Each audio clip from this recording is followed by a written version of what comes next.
Welcome to The Breakdown with Brodkorb and Becky, a weekly podcast that breaks down politics, policy, and current affairs. I'm Becky Scherr. And I'm Michael Brodkorb. We are coming to you today with our first bonus episode of 2026. Oofta, is it a doozy?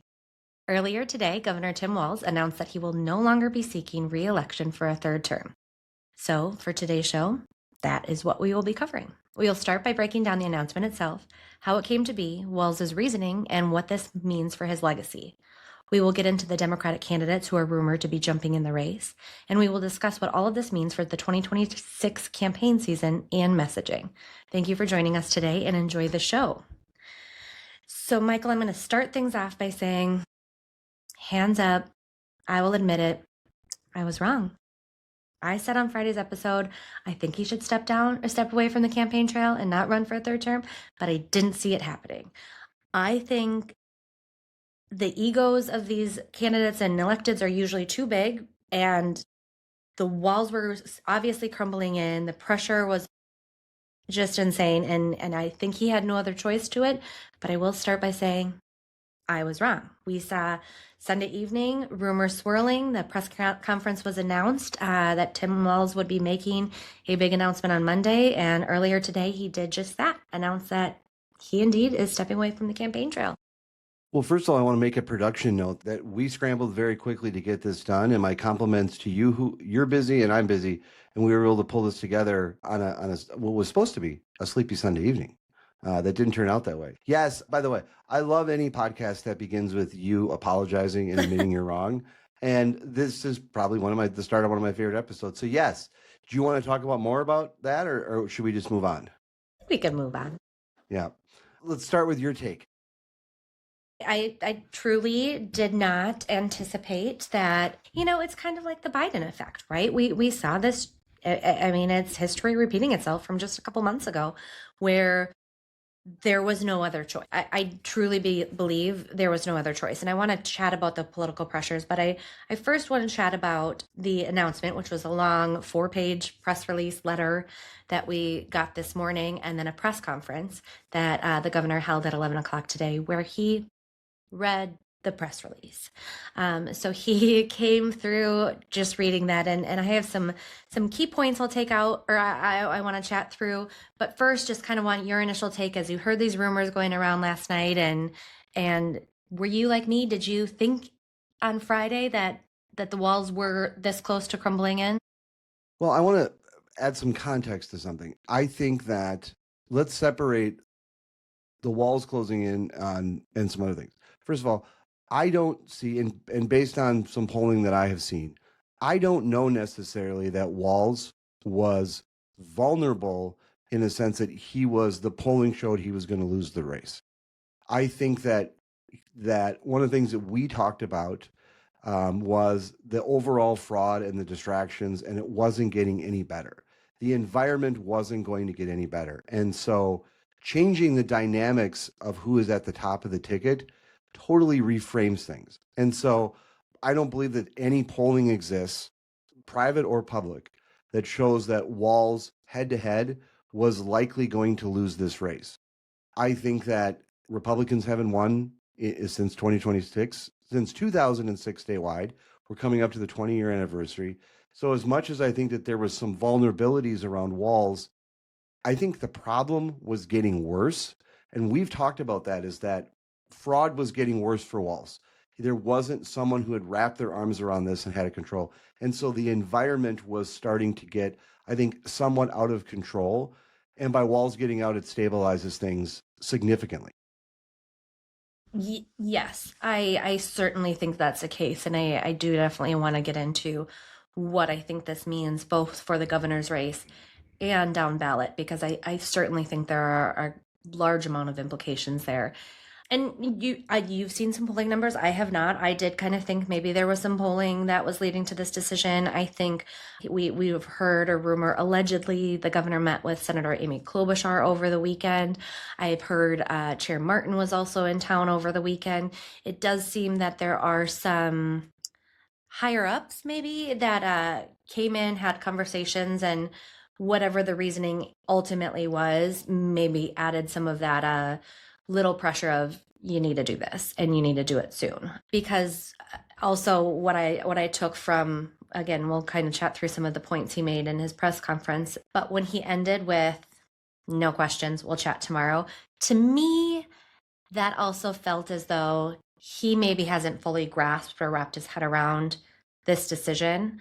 He seemed a little choked up. He seemed like he was, obviously, understandably upset about it. But to me, it screams that it was maybe not wholly his decision, and there certainly was an external pressure from maybe some others within his party. I don't know. We can talk about more about some of the things that I reported on Klobuchar later in this episode, but I don't think it would be a surprise to anyone that this was that there was multiple voices in this decision and how it played out. Ultimately, he's the governor and he has to make the decision, but sometimes people get encouraged to make decisions and scenarios are laid out. And I think that he delivered the message today. He wanted to get out and he wanted to do it. Do I think he should have answered some questions? Yeah, maybe. But people are human. And it's tough sometimes to remove that human element. For sure. I mean, I am not envious of having to do anything of that sort.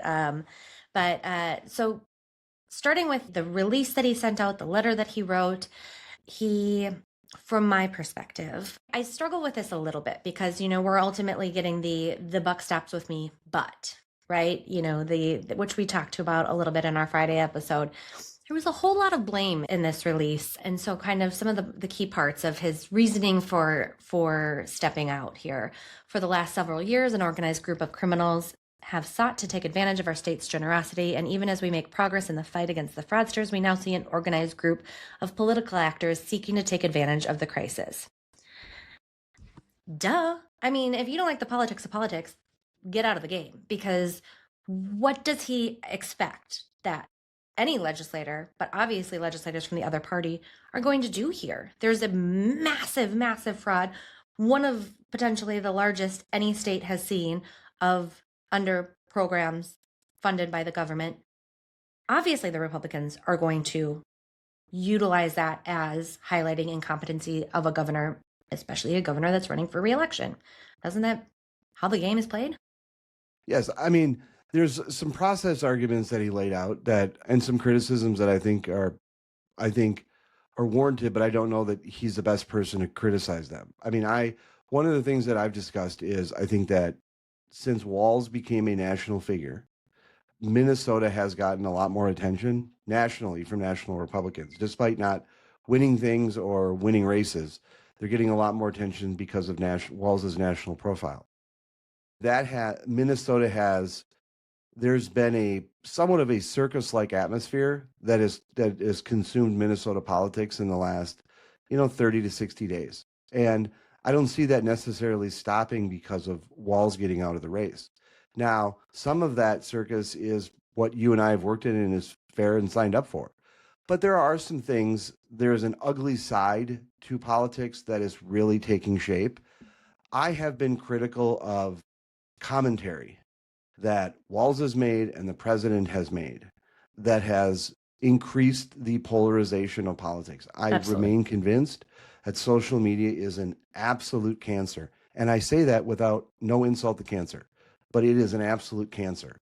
And I see it more and more every day. It is becoming more vile of a platform. And I think what I can see, one of the things that broke this weekend was President Trump's comments where he is retweeting the gross, disgusting conspiracy theory that Governor Walz was involved in the assassination of Speaker Hortman, her husband, and their dog. It's difficult for me to say that sentence, but I lean back to something that I said in a previous episode about President Trump. President Trump is not a good person.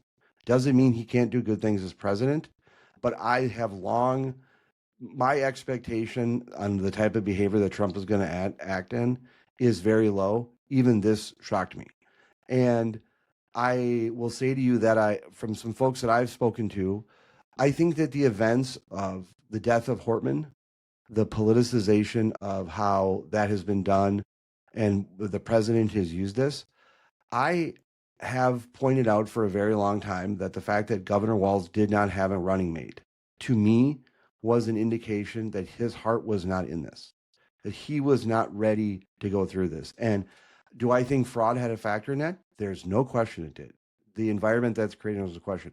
But I also think that the death of Melissa Hortman and her husband and the events that unfolded really took, I think, a lot of the wind out of his sails. And the fact that I have seen a little bit of a kind of half-hearted attempt, and the lack of a running mate, the lack of that kind of definitive stance on a couple of these issues where I think he's missed the mark was an indication to me that I didn't know that his heart was really in it.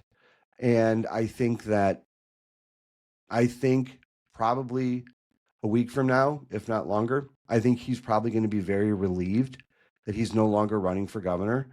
And I will say to you, I don't think he's going to go out quietly.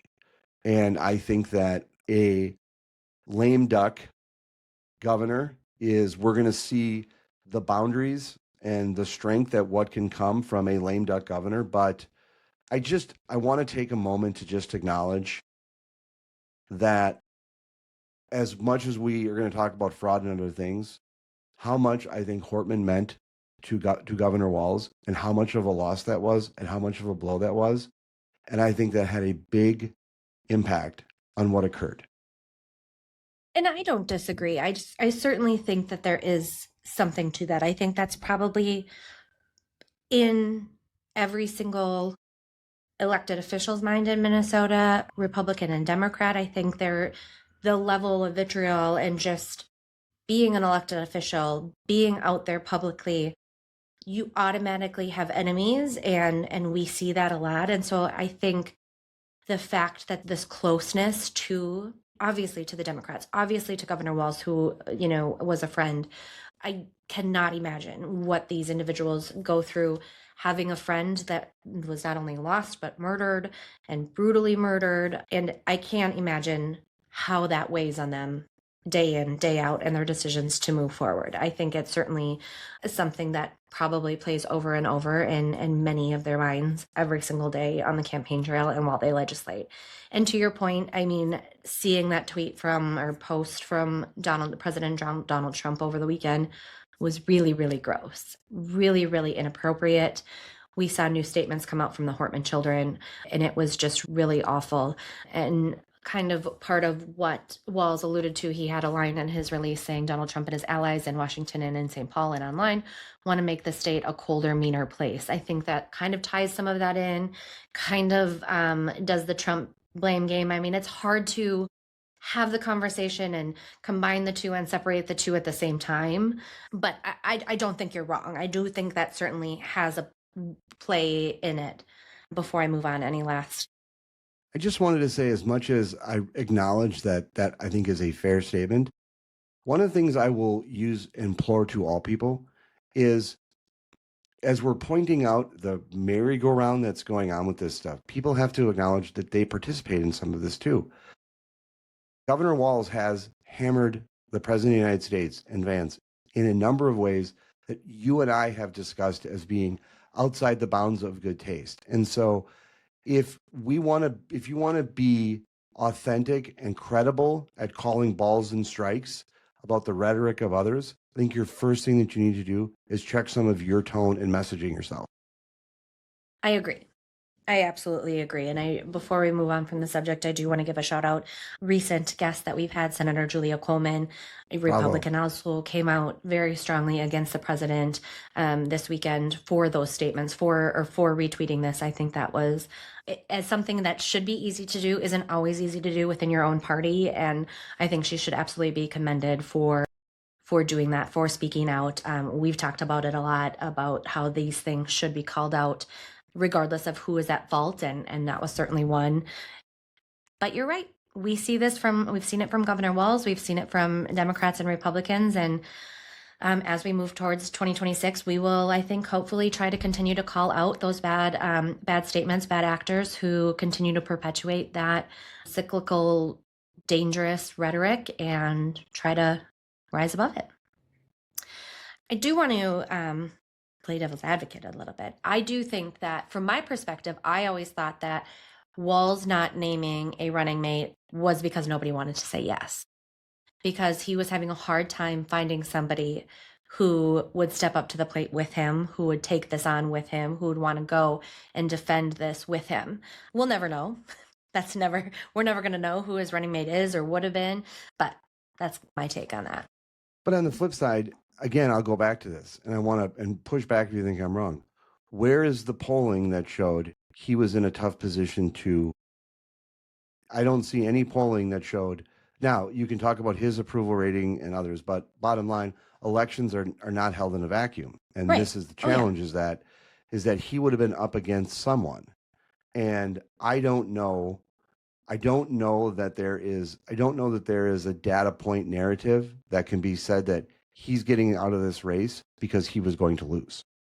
And I don't disagree about that. I don't necessarily think it was him going to be losing. I think it's a lot to hang your hat on for another elected official, or which typically I think in this case it would have been a state rep or state senator or a different candidate or elected out there that would be joining him on the ticket. And so to want to hang your hat on when you see these walls closing in on the fraud, and knowing that you don't just get to go and have a historic third term and do all of these incredible things for Minnesotans, but that's what you are coming in to play cleanup, is I think something that it would be hard sell for a lot of these people who would probably considered potentially approached to want to agree to, versus continuing on their own path at the Senate, at the House, and potentially higher aspirations later on, when they can have Walz kind of in the periphery of their, candidacy and time in office versus directly tied to.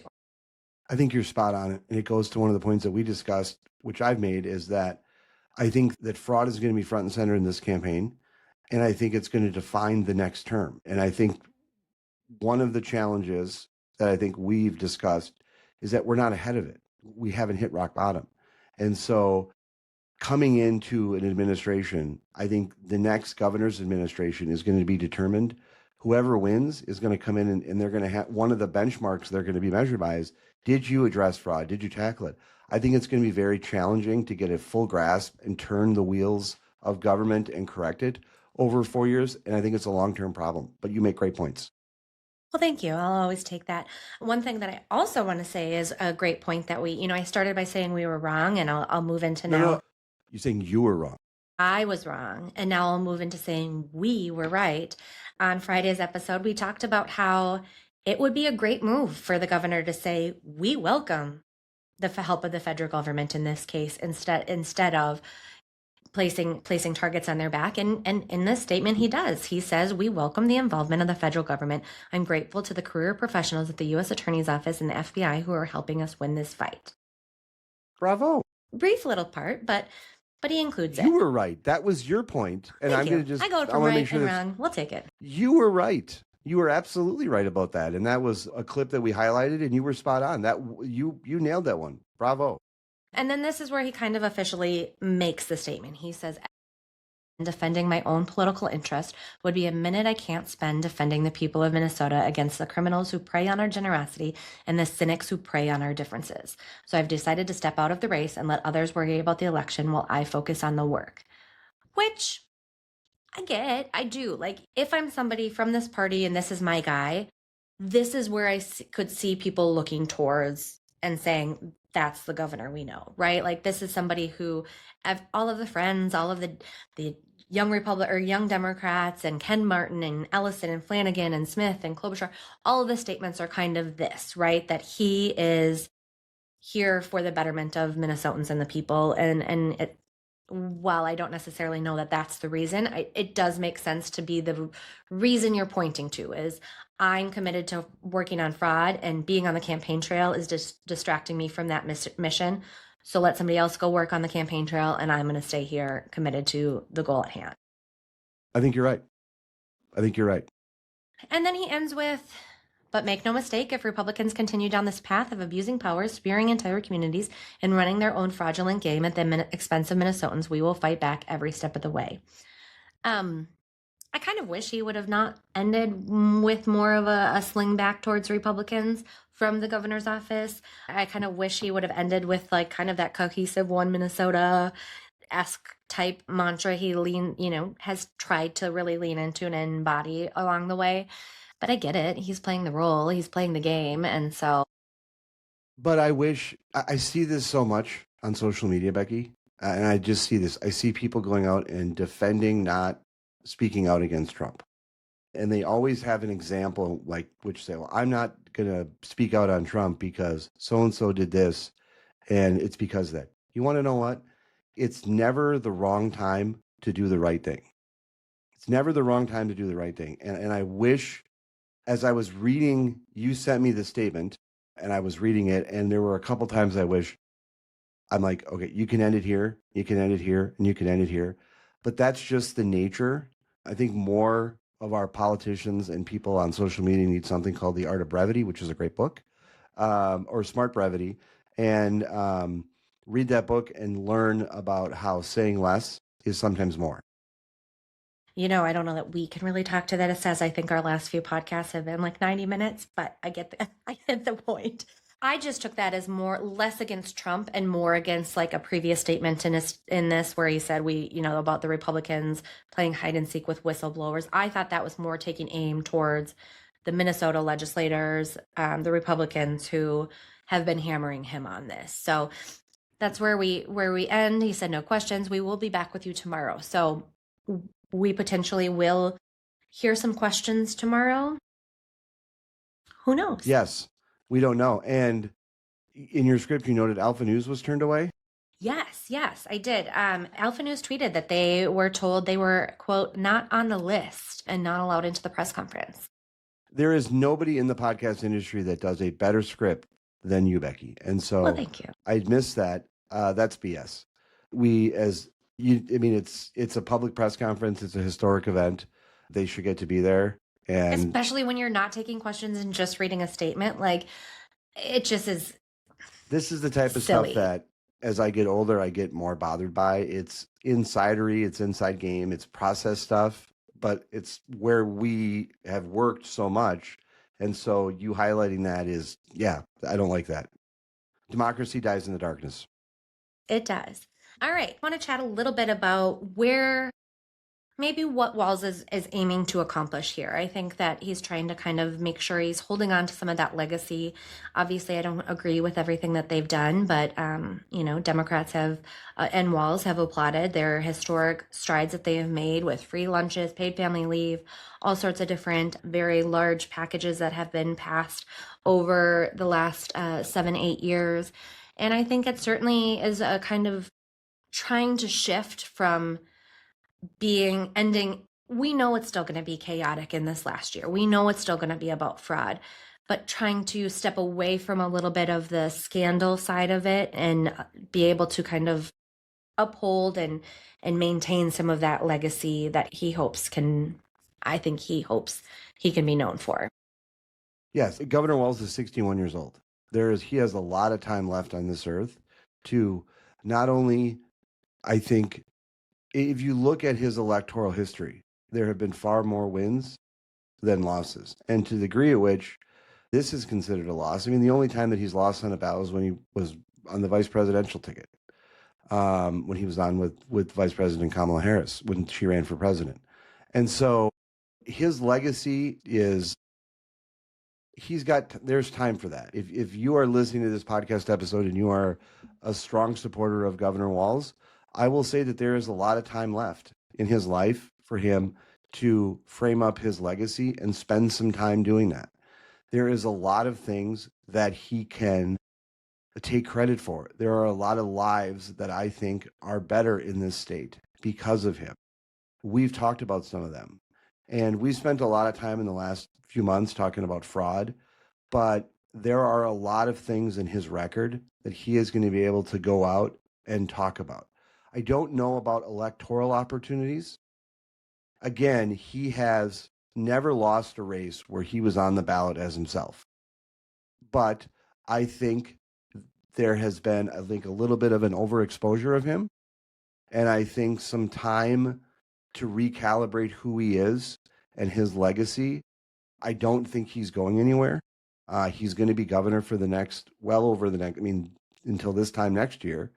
He's going to be governor for probably the next almost exactly to the point, 365 days, based on the timing of this podcast episode of when the next governor will be inaugurated. I don't think he's going to go quietly.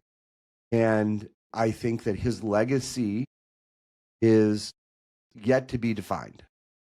And there is an opportunity for, I think, him to shape that, Minnesotans to shape that, and others to shape that. But there's still time. He's 61 years old. He's got a life ahead of him to redefine his legacy and talk about what he wants to talk about. Sure, there are people that are going to be in the cheap seats that are going to continue to point things out, mistakes. And I don't mean us. I think that we always do things in looking at analysis and being thoughtful. This is not that, but he's got some time. He's got some time. And I don't believe that this is the last time we'll see Walz's name on a ballot. Interesting take. I like that flag in the sand there. I don't know. I don't know what I think about that. I hadn't put that much thought in what he will go from here. I truly think it will probably depend on what happens over the next year and how things ends up for him. I think you make a great point, because one of the things that we've discussed is we don't know what the bottom is on fraud. And one of the things that you brought up is the Office of the Legislative Auditor's report on some things that were happening in his office that they've discussed, not on the same scale, but fraud is a real problem. And I will say, you and I are speaking in, as Donald Rumsfeld would famously say, known and unknown unknowns. We are talking about known unknowns. And the known unknowns that we have is that we don't know about where the fraud will go and how far it will go. But there may be other things related to the fraud that you and I don't know about. And it's those unknown unknowns that I think can also be problematic. And so this, again, where we are a year from now will be much different from where we are today. The information that we will have at our fingertips will be much greater. Certainly will be. I mean, I think we will know more of the scale. We'll know more of who all is involved and to blame and how many folks are. And we potentially might know who knew what, if any, if this was a look away or negligence or just ignorance, or what level of that comes to play. I think in a year, we'll know a whole lot more. I don't think we'll know everything in a year. I think it will take a while, but we'll certainly know more.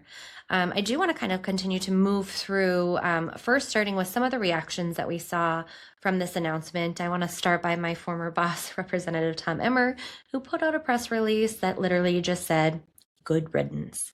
I gotta love a good LOL on a press release. I mean, that's kind of my favorite thing to read. We then see from some of our Republican leaders up at the legislature, from Leader Niska in the House, said Minnesota fraud epidemic extends well beyond any one individual. It is the result of nearly 2 decades of Democrat governors backed by their legislative allies, creating a culture of complacency that has cost Minnesotans and their family billions of dollars. We saw Senator Mark Johnson say today's announcement only changes the players on the field, not the game, and Minnesotans are tired of games being played by Democrats. We saw Nick Shirley, who put out the viral video, say, "I ended Tim Walz." We saw Elon Musk reply, "Thank God." We saw Ken Martin, who is the chair of the DNC and someone who we talked about on Friday's episode, who had not commented briefly, but put out, like many others, like we chatted about, we saw really great rave comments from the entire delegation, and Flanagan and Chair Martin said, "I'm deeply grateful to Governor Tim Walz for his integrity, his humility, and his unwavering commitment to Minnesota." Anything shock you in that you loved, hated? I think just a couple points I want to make. And I want to make sure I'm always disclosing this in our episodes so our listeners remember. I supported Governor Walz when he ran for re-election in 2022. And supported him when I was part of the Republicans for Harris and Walz during the 2024 race. I think that when I was talking about Governor Walz's legacy, I went back and looked at some of the things that I had written and what I wrote. And I stand by what I wrote, stand by my endorsement, stand by its word. I think that there are a lot of things that the governor of this state can say that he did a good job on. One of the reasons I supported him in 2022 was on his COVID response. I didn't blame the governor for COVID, and I think he navigated that in an incredibly effective way as best he could and did a lot to help save lives in the state. Is there room for improvement? Of course, there was in any situation. But I went back and looked at some of those things. And when I talk about his legacy, Governor Walz had the ability to pull some of those legacy. Those are some of the things he's going to be able to talk about. And as someone who, when I was deputy chair and a blogger, as someone who spent a lot of time trying to knock and prevent Tim Walz from being elected to office, and then supporting him, I stand by those decisions that I made and stand by those endorsements. But when it came to fraud, and some of that discussion, as we're getting some of these answers, I gave some comments to the Washington Post that were published over the weekend, where I had said that I was undecided in the race for governor, and because of the fraud issue was very concerning to me. And going back to COVID and to frame that up and that kind of bracketing again, what I said during the pandemic was that Minnesotans didn't blame Governor Walz for the pandemic. There can be criticism of him for how he reacted to it, but I think Minnesotans on the whole viewed him as more of the solution than the problem. And that's why I think he won by such a strong margin in 2022. This was different. I think that there is a legitimate case to be made on the matters of fraud that his administration may likely, very much likely, be part of the problem. And fraud is going to be the issue. And so it's an entirely different dynamic. And so the legacy of him, when I talk about some of those things and some of the reactions last night, I'm going to write more long form about some of my thoughts. But I think the reactions that I saw on social media is what we can expect this type of thing to happen. And everyone plays a role. And some like to twist the knife. Some people like to kick when they're down. Some people like to be statesmen, and everyone in between. And so the responses, I think, covered that spectrum of the political landscape. Well, thank you for sharing. I think that it is not always easy in politics to shift support for individuals, for policies, and especially do so publicly. And I'm sure you've had some critics of your stance when you supported Walz and your statements over the weekend. So thank you for the explanation, for changing, and just for, making sure that you're looking at things objectively and what it looks like on its face, what it means, and certainly who Tim Walz or what he means or is happening today looks very different than it did 2, 4, 6 years ago. So I respect that. I appreciate that. I apologize for those who maybe don't feel that way, but I think we need more of that, of people who say it's okay to change your mind. I appreciate that, Becky. And look at things and say things differently. Thank you so much. Moving into rumored candidates, because of course before he was even had made his official announcement, we were swirling with potential candidates. The top one being Senator Amy Klobuchar. Yes. Talk to me about that. So when I heard about this last night, I reached out to some sources. First of all, compliments to Blois Olson for breaking it. There's another big scoop by Blois Olson, Fluence Media, The Daily Agenda, his publication. Encourage everyone to subscribe on Substack and read his variety of takes. Are you getting the most famous is the morning take. A percentage of this from him? No, I'm not. I just, out of the goodness of my heart. I agree. No, love Blois, love the morning take. Great scoop. I've made some calls, and Klobuchar, by all accounts, is prepped, primed, and ready to go. And so I do believe that there will be potentially some DSA challenger. They've had some issues with some of her policies. And I would expect the DSA to show some type of opposition. But I will tell you that I think that what the Democrats are doing right now in terms of maneuvering around this is simply brilliant. And Klobuchar is, I think, the clear front runner for the nomination. And if she gets in the race, she will be as they famously say, the 800-pound gorilla. And I mean that in the most respectful way, in the political sense. She will be a juggernaut of a candidate. And it will be, but that's where I think this is going. I think that there's a number, of Republicans who are wishfully thinking that others get in and they're going to hope for some type of mess. I think aside from some DSA challenge or something along those lines, I think this is going to be a pretty clean process. As of right now, that can change, but based on my indications, I think that Klobuchar is going to get in the race and she's going to be formidable. I mean, the writing seems to be on the wall. That's going to be the case. I will say, from my perspective, I do think that while polling hasn't showed that Walz was underwater, I do think he was potentially the best chance for some Republicans based on some of these other names that potentially You're would right. get in with Senator Klobuchar. I'm sorry.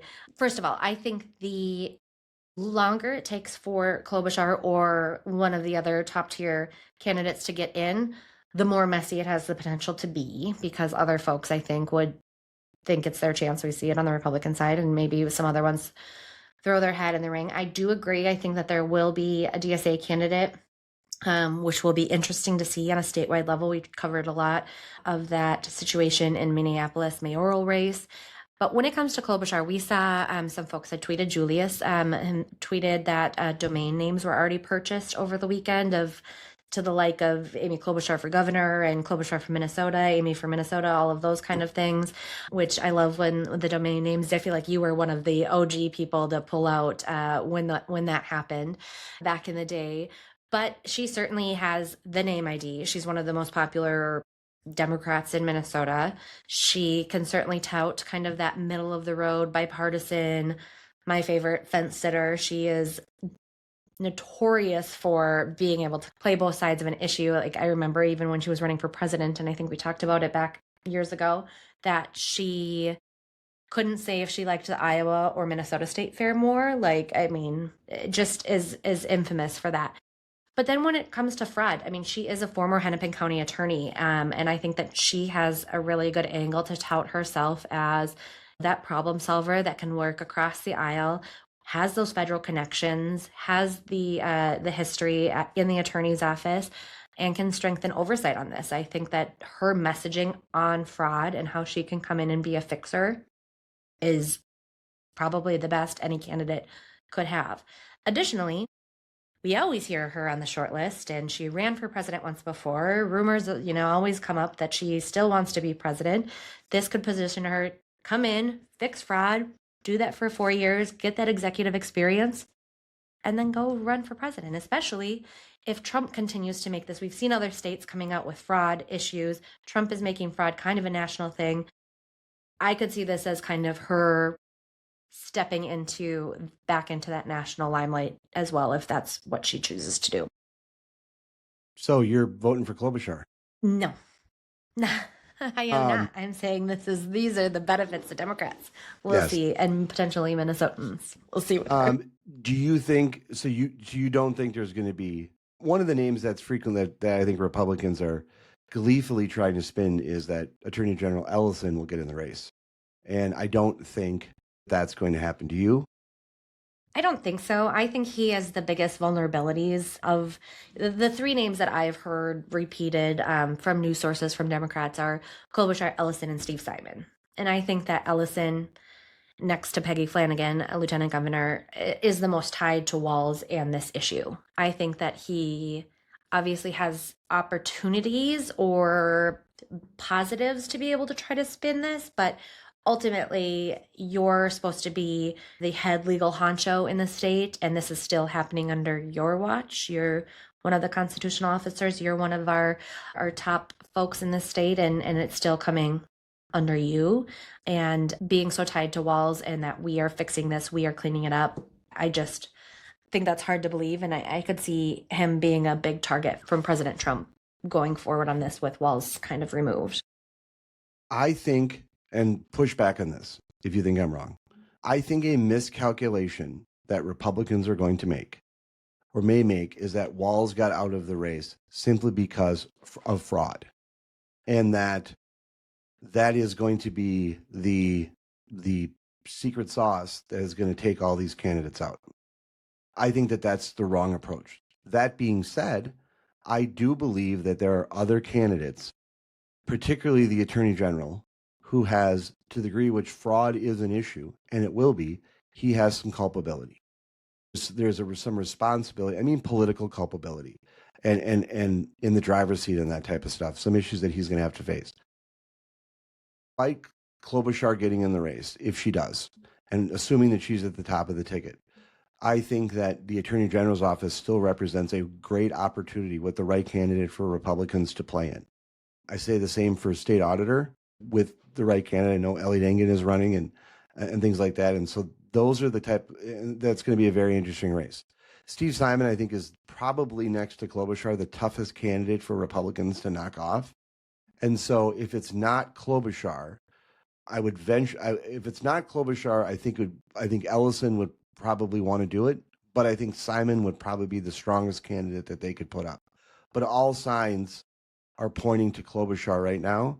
And as you laid out on the fraud, she fundamentally changes the dynamics of the race instantaneously. Right. I mean, I think that they're really the biggest things that Republicans can point to is obviously we saw some of the drama about her demeanor in office, how she conducts herself with staff. I kind of feel like that's old news. I don't know that that could be drudged up again enough to make an impact in this way. I could also see, kind of the outsider. She's out of touch with Minnesota and she spends all her time in DC. Again, I don't necessarily know that plays because Tim Walz also was, spending his time in DC and came in and I think is the counter to that. So yeah, I think that she's going to be tough if she indeed does it. Question to you, you might know a little bit more about this. Walz's war chest, does that most likely, I mean, he could sit on it or transfer it to the party. Is there any other sort of transfers he could do to an incoming candidate? No, he can transfer it to I got a couple campaign finance questions today that I'll answer. Klobuchar's money that she has can't be transferred to the governor. Governor can't transfer his over. The most likely thing is that any funds that they have in their war chest will go to the DFL, where they can make donations to the DFL and to be used for party building activities and other types of things. But there's a significant war chest that Walz had in comparison to the Republican candidates and that Klobuchar will have. And that is where the benefit of running nationally will benefit more of the Democrats right now because they're going to tap into that. Because as Nixon famously said, you're not going to have Nixon to kick around anymore. Republicans do not have Walz to kick around anymore.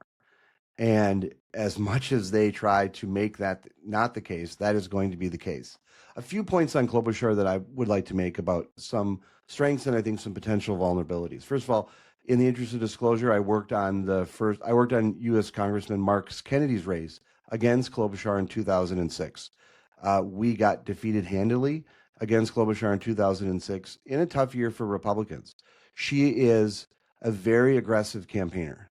And independent of what the national race and things like that, she is going to be a very strong candidate and runs a very robust operation. When you talk about the staff and some of those issues, there's two ways to look at that. She's hard on staff or she has high expectations.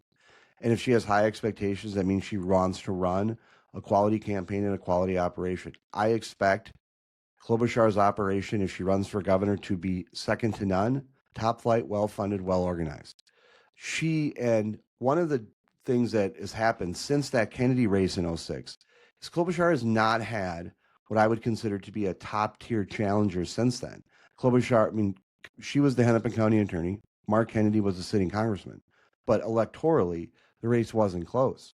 But in fact, Kennedy, our campaign, outraised Klobuchar, and she still won. And because she's got, I think, good brand and good name ID. But the question I have is, in the past few cycles, she has not run, she hasn't had significant challengers. And so if she can lean back into that 2006 campaign and have that same bit of fight and energy and enthusiasm and have that type of staff and have that type of operation, she's going to do very well.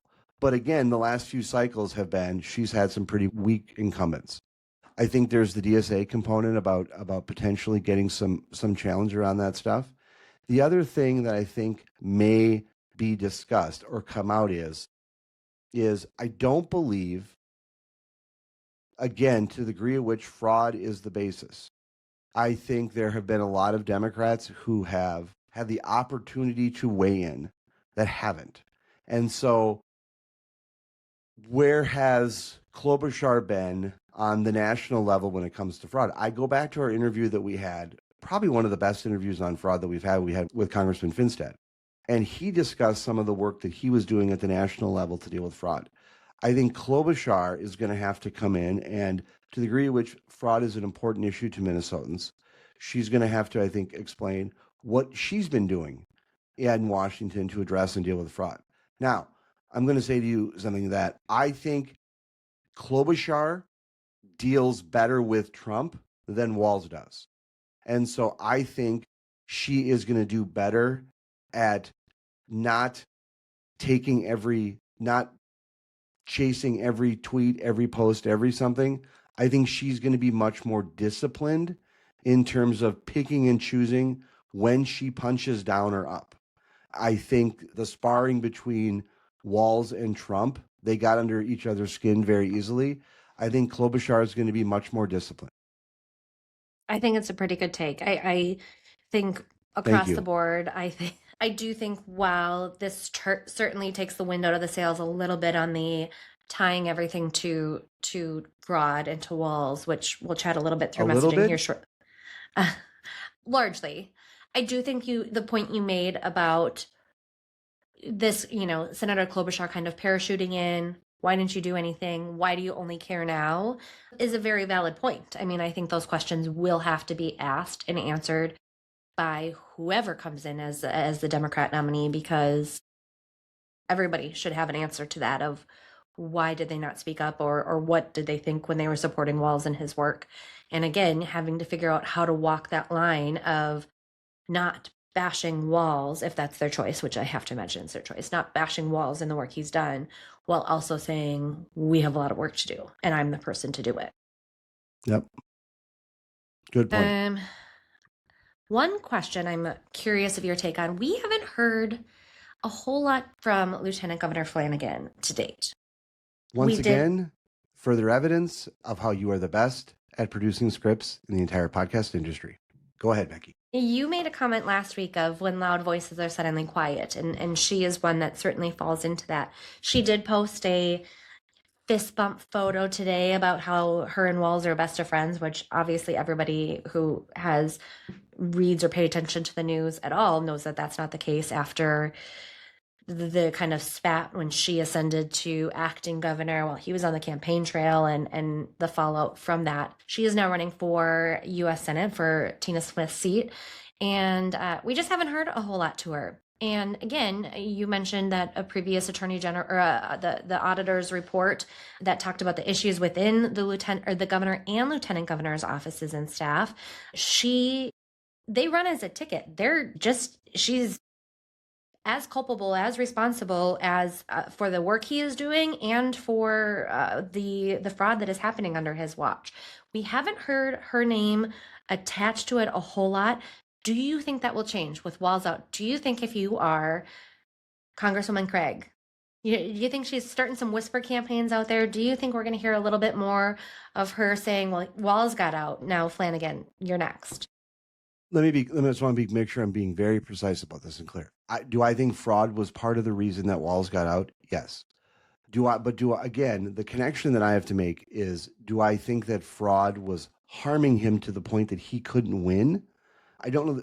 I think it was a combination of factors. And I think by getting him out of there, by him leaving the race, it reframes the discussion for it stabilizes the DFL ticket, and it energizes it in some way, particularly if Klobuchar comes in. That same thing applies to Flanagan. I think it has been a missed opportunity for people to discuss her culpability and role in this. For everything that Walz has done and been held, and people have been holding him accountable for, the fact that they haven't held the lieutenant governor responsible for some of that stuff, specifically, Becky, in light of some of the things that you brought forward about the OLA report in previous episodes. Peggy Flanagan is asking to be United States Senator, access to, and I saw one candidate, David Hand, mention this, talking about access to the checkbook. And that's a fair point. Why should Senator Klobuchar, why should Senator Flanagan, why should a U.S. Senator Flanagan be rewarded with access to a larger checkbook when Lieutenant Governor Flanagan was in proximity to and had some issues in dealing with fraud and oversight when she was lieutenant governor? Let's remember something. She may have jumped ship and decided to run for the United States Senate, but the truth of the matter is that the governor just removed the possibility of her running for reelection as lieutenant governor. That's what happened today. And so I think questions of Walz that need to be asked and answered, which I want to talk about more about fraud, should be applied to the lieutenant governor. It's just as responsible. He picked her. She was his running mate.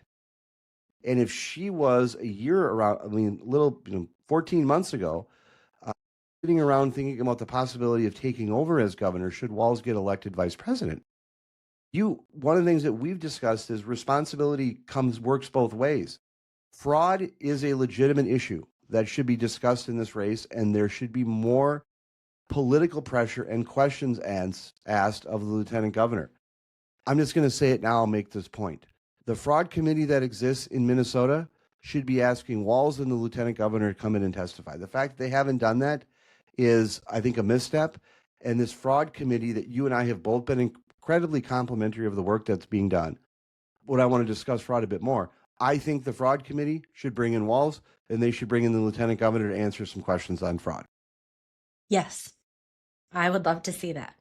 Before I move on, what do you think happens now with this February 10th congressional hearing that Walz has been invited to? Do you still think he goes? If the offer is still there for him to go, I stand by my position that he should go. Now more than ever, he should go. I know others disagree, but again, I fall into the line of response. If the buck stops with you, then the buck stops with you, and then you show up. Again, I don't think he's going to go anywhere. I think he's going to be very scrappy over the next year. But I want to be consistent. I think he should go because I think he has a responsibility to go. Lastly, before we move on from the 2026 potential rumored candidates here, with Klobuchar, she would obviously be vacating. If she runs, if she wins, she would be vacating her U.S. Senate seat, in which case the Constitution, I believe it's, at least according to the Minnesota Secretary of State's office, if she was elected as governor, she would appoint her own replacement through a special election in November 2027. It could work that way. What I think is more likely is that she would win. If she were to win, I think so the U.S. Senate is based on seniority. One of the ways, and this is something I learned from Rudy Boschwitz. When Rudy Boschwitz lost the race for the United States Senate in 1990, he resigned early from the seat, which allowed Paul Wellstone to get a couple days of seniority more than his colleagues.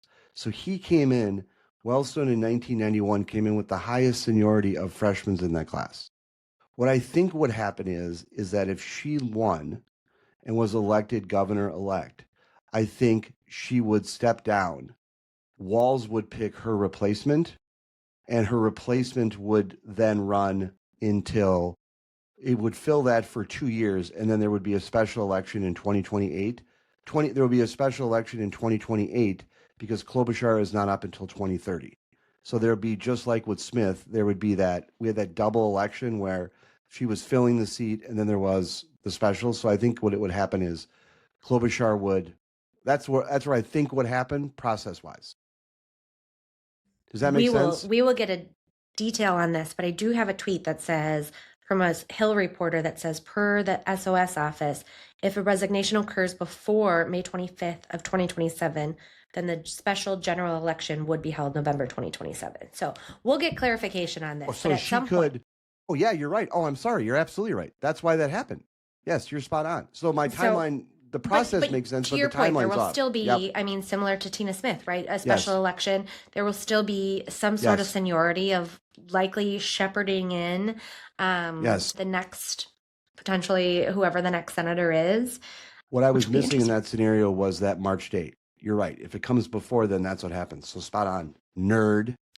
Well, I think we both showed our nerd hats in that conversation. So let's make sure we're clear about this. So if she wins and resigns, there will be a special election in 2027. Yes. But I think you are right in saying that she would resign and Walz would appoint it versus her appointing her own replacement, which is a little Hey, we break weird. that down really well. Good job. Okay, moving on. Last topic I want to chat about is just kind of generally what this means for 2026. And we've chatted through a lot of points here.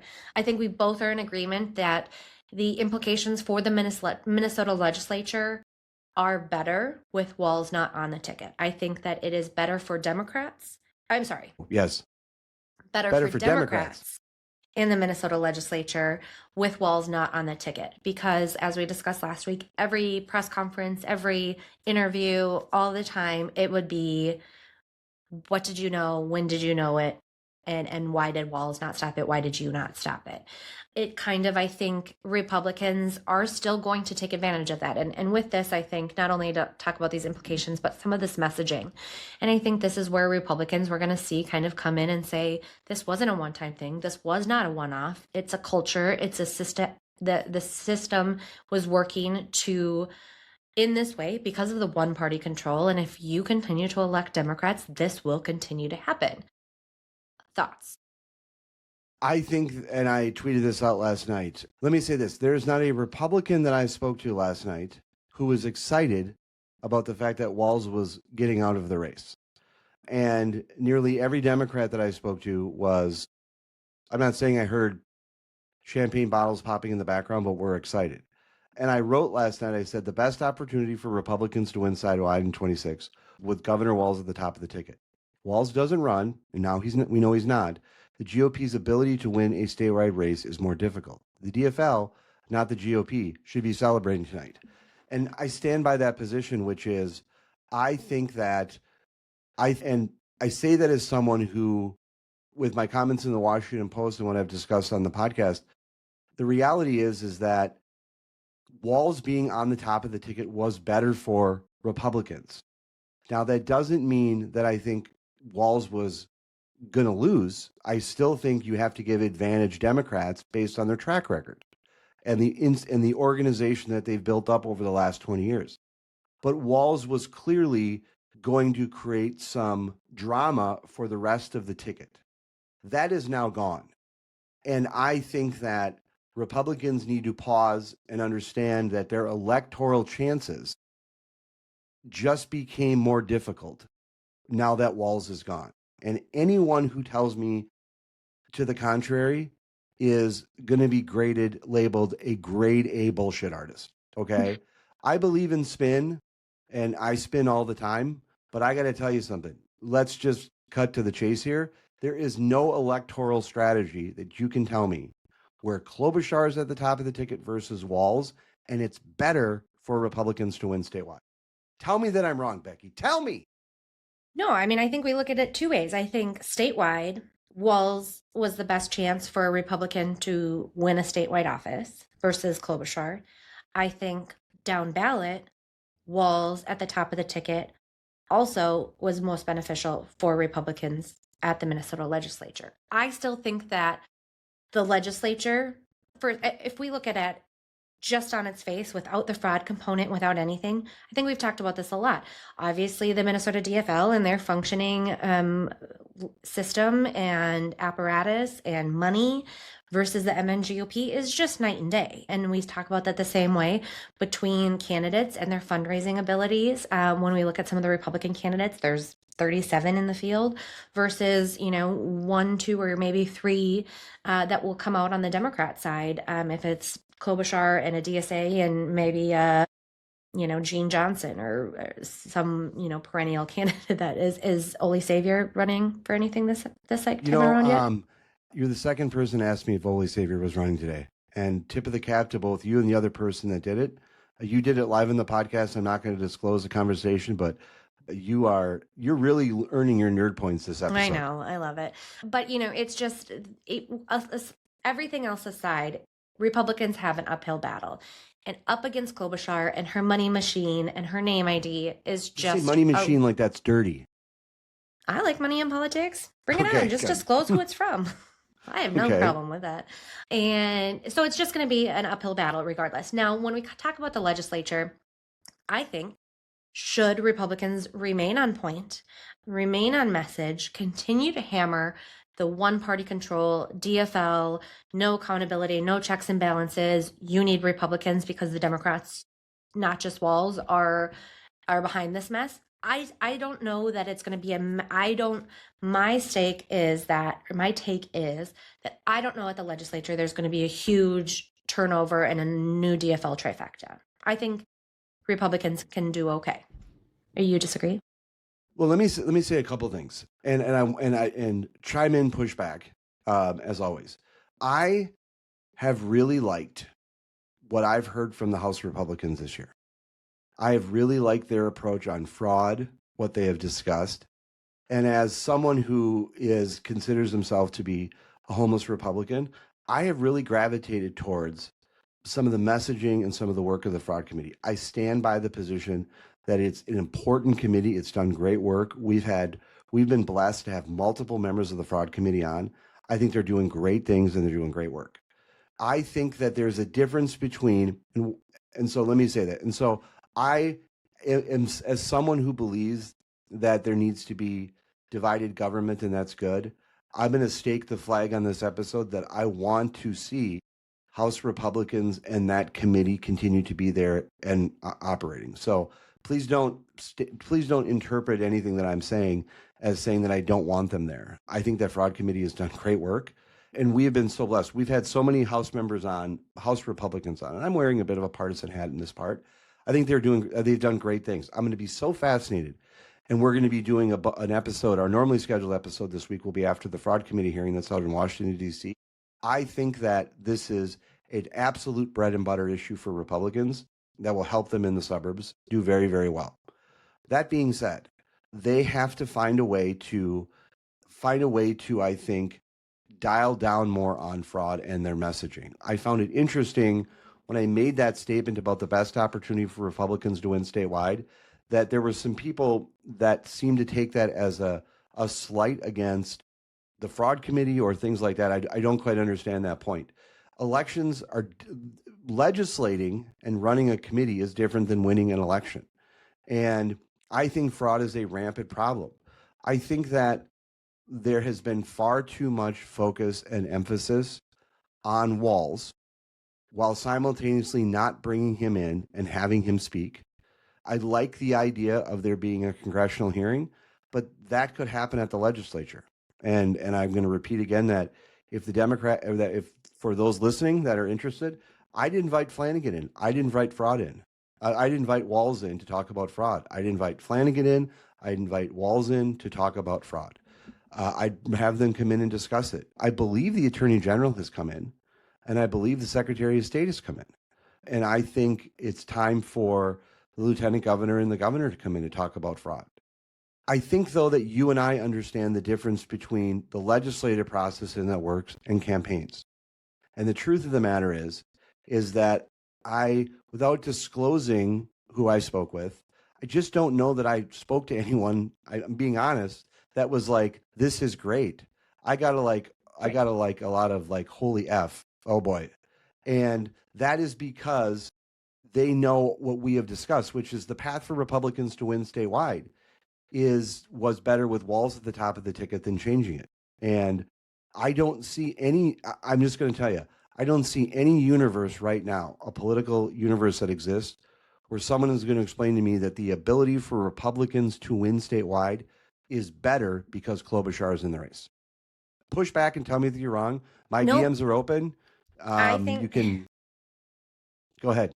I know, and I agree. I think the race to the governor's office is tougher today than it was yesterday. But I want to be clear about something. When I say win statewide, I'm not just saying what I mean by that is this. Well, you mean it all. When Republicans to win statewide, I think Walz being at the top of the ticket, you may not knock off Walz, but by having Walz there and you have a competitive attorney general's race or an auditor's race, that's the opportunity that exists. And when I say win statewide with Walz at the top, I don't necessarily just mean Walz. I mean possibly Walz, but maybe some down ballot races. My argument is that with Walz not there, the Democrats can run a more unified, energized, and somewhat of a cleaner ticket that helps them occupy those constitutional races. It is a little bit of a problem in the U.S. Senate who they nominate. But that's my point. I didn't mean to interrupt you. Go ahead. No. And I think it's a very valid point. I do think statewide it is tough. I do think it's legislatively is tough. I'm just saying, I think I, like you, have been very impressed of what we have seen come out of our legislative leaders, out of the House Fraud Committee. And I want to hold out hope, and I want to be optimistic that Republicans will hold on to their positioning, or slim tie, sort of thing. I don't know that the legislature is going to be a blue wave. I think that Republicans can effectively message still and ding some Democrats on this, and make campaign a little tough for some Democrats running for the legislature, or incumbents running to continue on. There's no question, but the environment, and again, always push back, but my take on the environment, the political environment coming up, was that Trump's numbers are bad, particularly in Minnesota. Usually this kind of midterm is beneficial to the non-incumbent president's party. So that means that the Democrats had some enthusiasm coming into the election. I think what helped Republicans in this state was the fact that Walz was nationalized. And so there was an enthusiasm to knock Walz out of that race. And so Republicans were leaning into that national enthusiasm that they have against Walz. When you remove that off of the ticket, I think it makes that you lose some of that enthusiasm. Are Republicans going to be as excited to knock Klobuchar off? Is the national organization, is the national money going to come in? Republicans have to go back to the drawing board on this election. And I think it's fair to ask the question, and I think some people should be asking themselves, did they push too hard? And did they step too much in this race? Did they push too hard? Because I need someone with a political IQ above 10 to explain to me how Republicans' electoral chances to win are improved with Klobuchar in the race. I think that also one thing that we'll see here, I think that Republicans at the legislature, like you said, pushed hard. They were trying to hold the press accountable. The press, obviously, the media were seeing this fraud uncover, and they were digging in their heels a little bit more. And we know that that was largely aimed at Walz. With Walz off the ticket, while there certainly will be a first round of questions to Klobuchar or the new nominee about fraud and what their plan is, whoever's plan is moving forward, I think the new candidate's also going to have, a Democrat candidate is going to have the opportunity to be able to pivot a whole lot more quickly to other topics that Democrats want to talk about. And the press is going to allow them to. One, because they just don't simply have the ties to fraud like Walz does, but also because once that story's done of what are you going to do, how are you going to handle it, what do you think, there's just not how much can a WCCO or KARE 11 or NPR ask those questions to a Klobuchar or somebody who's not in there, who's not seeing the inside scoop, all of that information, where she's going to be able to turn it to what Democrats want to talk about gun control, about abortion, about Trump. That's, I think, the $1 million question is how hard do Democrats aim towards Trump and just being against Trump, because we know that doesn't necessarily work. But I think that is one of the major benefits of Walz being off the ticket is Democrats, largely starting with the gubernatorial candidate in constitutional offices on down, are going to be able to pivot that message to topics that they want to talk about.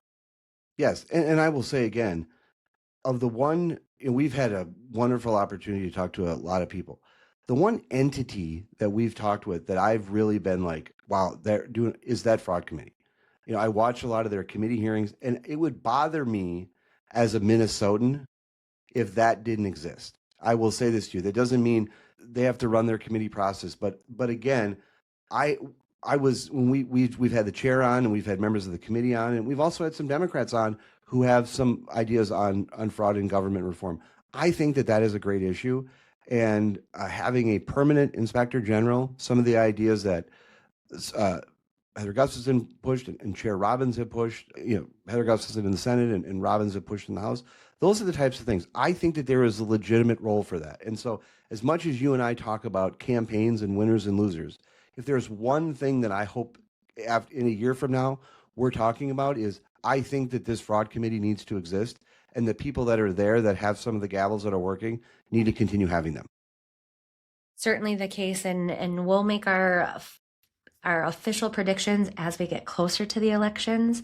I think this is absolutely shifted what the state of the race, what the state of the state looks like, what we're going to see coming forward on the campaign trail. I'm very excited to hear who officially jumps into this. Like I said, I would expect by the time we record our next episode this week, which is going to be following that Congressional Oversight Committee hearing, I would be surprised if we don't have an official candidate from the DFL by that. And I'm excited to talk about them and analyze them and throw all of my Republican partisan targets or arrows at that individual, because I'm going to do my best to ding up the individual who is running on the left, because I like to play that game sometimes. Very looking forward to this race. Very much looking forward to this hearing this week. Fraud's not going away, people. No, but I will want to just acknowledge something that you said that I had not thought about, which is when you were going through and talking about how the Democratic candidate, whoever comes in, can pivot. This provides an opportunity then for them to pivot to some of those issues that you discussed. And I had not thought about it that way. So as much as I think Republicans win when they're talking about fraud, having someone who can come in and who's not as connected to it, but yet then can pivot to other issues such as guns and abortion, that is where I think you start to get some a change in the political environment that really, really benefits the Democrats. And I think Senator Klobuchar, if she's the nominee, is going to be much better at, I think, again, ignoring Trump, dealing with him, not engaging with him every time, and focusing on those issues. And I had not thought about it that way, but I just wanted to acknowledge that you made a really good point.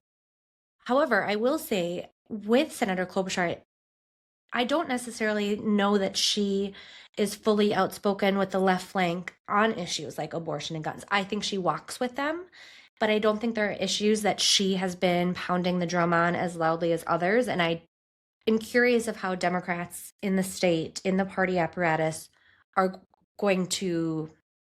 Does she jump into that role? Does she not? I think that once she's officially in, or whoever's officially in, we can chat about that a little bit further. But it will be interesting because with her current role as one of 100 is certainly different than a campaign as one of one. One last point, and then I'll be done. I want to ask you this because I just thought about it. Do you think that how so Biden got out of the race 2024, and there was a process there. Do you think that there are things that the Democrats need to learn about how to run that process based on what occurred last year and what Walz is done today? Because the way I see this kind of playing out is that I think Klobuchar gets in, and I don't think she has much substantive opposition. One of the frustrations that I think a number of Democrats had is that there wasn't an open process in 2024. My last question is to you is, do you think that Democrats will pivot, adjust based on what happened in 2024? Yeah, I mean, I think that Minnesota Democrat activists, voters, everyone do their grumbling behind closed doors. So I don't anticipate that we'll see a lot of that. I think there will be grumbling about that behind closed doors. I think people will say, she's just handpicked, she's coming in, she's doing this. But that's the name of the game with politics. Hierarchy matters, seniority matters. She has, for Democrats, been the senior eldest, statesman for the stateswoman for the state, for the Democrats. And so I don't see anybody publicly picking that fight. However, I think it is a good argument to be made that should there be more? Should we just be going with people that are in the system? And especially when you talk about the Democrats kind of branding themselves as a grassroots party, coming up and wanting, the underdog, the fighter to be able to be successful. I think there's an argument to be made there. But at this point, we're 11 months, 10 and a half months out. I just don't think you have the chance to do that. I think you're right. Do you agree? Do you think we'll hear any of that publicly? Say again? Do you think we'll hear any of that grumbling publicly, or do you think it will be more of the inside their meetings and conventions? I think that there's an argument to be made that some of that, as you were discussing going on some of the other issues, I started to think about that. I was going back to some of the conversations we've had and discussions, and I wonder if they do. I have a feeling that where I think that type of process argument comes from is maybe from the DSA side. I think that they use that as, we want this, we want that, we want there to be debates and all this type of stuff. We want there to be an open process. Look at what happened in 2024. And I can see that being a process by which they use to push a candidate. But ultimately, I will say this to you. The Democrats want to win the governor's race. Republicans want to win the governor's race. And they're going to do everything they can to make sure that they can do that. Absolutely. Well, Becky, I want to thank you for doing this today. And I want to just pay you a compliment, which is some of the analysis. You've always had great analysis, but I have gotten so much positive feedback about particularly your analysis from listeners over the last few episodes. We've had some lengthy episodes. This is a bonus episode we're doing, but I just have to tip my cap to you. Fantastic analysis, fantastic prep, and some of the points that you've been making, I've had to think about in real time much more and have really framed my thinking and discussion. So thank you so much for doing this and all the thought that you put in. I see some sprinklings of some of the things that you've discussed, people picking up on, and it doesn't surprise me. So great job. Thank you. That's very kind of you. And we want to thank all of our listeners for joining us for this special bonus episode. As Becky and I noted, we will be back this week after the congressional testimony that occurs on fraud. But we want to thank you for joining us for this bonus episode of The Breakdown with Brodkorb and Becky. Before you go, show some love for your favorite podcast by leaving us a review on Apple Podcasts or on the platform where you listen. You can also follow us on our website and across all social media platforms at @BBBreakPod. The Breakdown with Brodkorb and Becky will be back this week. Thank you so much for joining us. Bye-bye.